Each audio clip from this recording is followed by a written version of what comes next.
hadirin, salam sejahtera untuk kita semua. Semoga kita semua yang hadir di sini dalam keadaan sehat selalu. Saya selaku juru bicara pada hari ini, Selasa Pratama. Pertama-tama saya ingin mengucapkan terima kasih kepada yang terhormat Bapak Profesor Kiai Ma'ruf Amin, selaku Wakil Presiden Republik Indonesia, juga kepada Ibu Retno Marsudi, selaku Menteri Luar Negeri Republik Indonesia, dan juga kepada yang terhormat Bapak Abdianto, selaku Ketua dari Organisasi Kerjasama Islam, kemudian kepada yang terhormat Bapak Muldoko, selaku Staf Kepresidenan, dan juga kepada para hadirin yang hadir di sini berkumpul bersama saya. Tak lupa juga kita panjatkan puji dan syukur kehadirat Tuhan Yang Maha Esa, karena berkat dan rahmatnya kita semua dapat berkumpul di sini. Pada kesempatan kali ini, saya akan menyampaikan pidato tentang awal mula konflik dari Israel dan juga Palestina. Seperti yang kita ketahui, bahwa awal kericuan ini terjadi di komplek Masjid Al-Aqsa, dipicu oleh kepolisian Israel yang menutup tempat warga Palestina biasanya berkumpul setelah berpuasa. Penutupan itu membuat warga setempat meradang dan melancarkan aksinya, membuat polisi akhirnya mencabut blokade.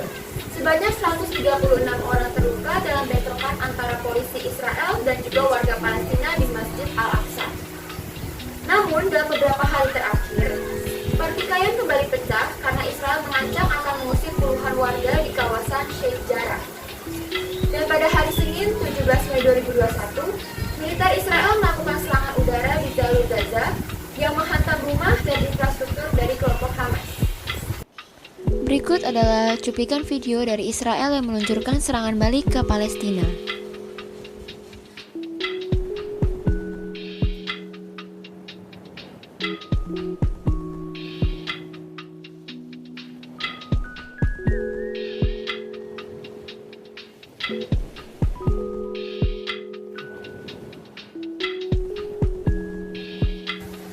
Sejak 10 Mei malam, kelompok Hamas menembakkan roket-roket ke Israel dalam aksi solidaritas dengan orang-orang Palestina di Yerusalem Timur. Israel lalu membalasnya dengan serangan mematikan di Gaza, yaitu daerah kekuasaan kelompok Hamas. Tanggal 11 Mei 2021, kelompok Hamas menghujani roket di Tel Aviv. Setelah serangan udara Israel menghancurkan sebuah blok gedung bertingkat di Gaza yang berisi kantor-kantor Hamas. Berdasarkan laporan CNN, menurut Kementerian Kesehatan Gaza, sejak itu terjadi, sudah ada 212 orang yang meninggal dunia, sementara 1.400 orang diantaranya dikabarkan mengalami luka-luka. Berikut adalah cuplikan video serangan roket dari Hamas yang meluncur dari Gaza ke Israel.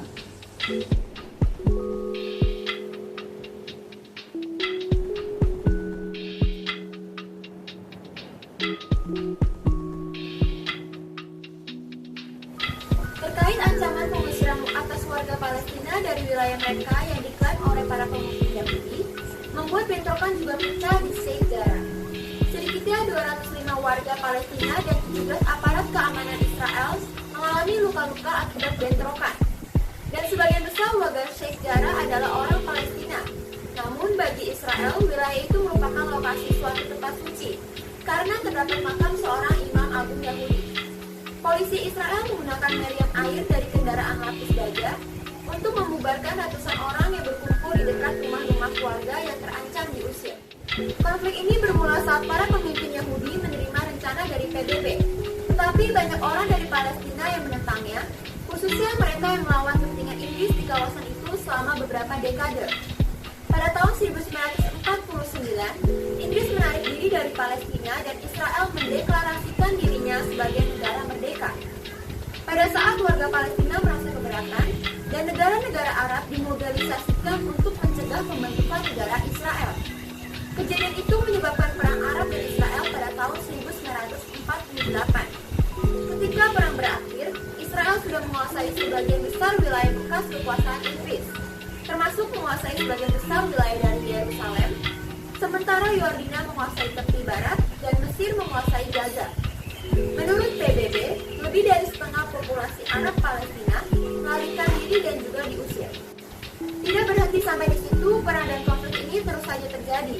Tepat di tahun 1967 atau dikenal sebagai Perang 6 Hari, Israel kembali merebut jalur Gaza dan semenanjung Sinai dari Mesir. Mereka juga merebut dataran tinggi Golan dari Suriah, serta tepi barat dan Yerusalem Timur dari Yordania. Alasannya adalah agresi Arab di perbatasannya. Kendati demikian, Israel menawarkan diri untuk mengembalikan wilayah yang sudah mereka rebut itu dengan imbalan. Arab harus mengakui hak Israel untuk hidup dan memberikan jaminan atas serangan di masa depan. Namun, tawaran itu ditolak oleh para pemimpin Arab. Hanya Mesir yang akan memberikannya kembali semenanjung Sinai dengan tawaran pengakuan diplomatik penuh atas Israel. Pendudukan Israel yang terus berlanjut di wilayah orang Palestina ini telah menyebabkan konflik dan kekerasan selama beberapa dekade. Namun demikian, pemimpin arus utama Palestina masih menginginkan kesepakatan damai dan mencari solusi atas konflik dari dua. Indonesia juga meminta Majelis Umum PBB menghentikan kekerasan dan membentuk tim internasional di Yerusalem. Indonesia menekankan upaya negosiasi untuk mengakhiri pendudukan Israel di Palestina harus segera dilakukan setelah gencatan senjata antara Israel dengan kelompok Hamas. Indonesia juga meminta PBB memastikan akses bantuan kemanusiaan ke Palestina dan juga mendorong dimulai negosiasi multilateral yang kredibel. Peran lain Indonesia dalam diplomasi global adalah menjadi tuan rumah KTT luar biasa kelima Organisasi Kerjasama Islam mengenai Palestina dan Al-Quds Al-Syarif pada tanggal 7 Maret 2016 di Jakarta.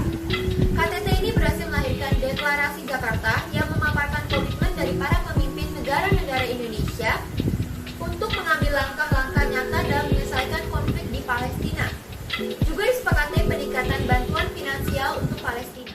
Sekian pidato dari saya, semoga pidato yang saya sampaikan dapat bermanfaat bagi kita semua. Saya ingin mengucapkan terima kasih kepada para hadirin dan tamu undangan yang telah meluangkan waktu berharganya untuk hadir mendengarkan pidato saya pada kali ini.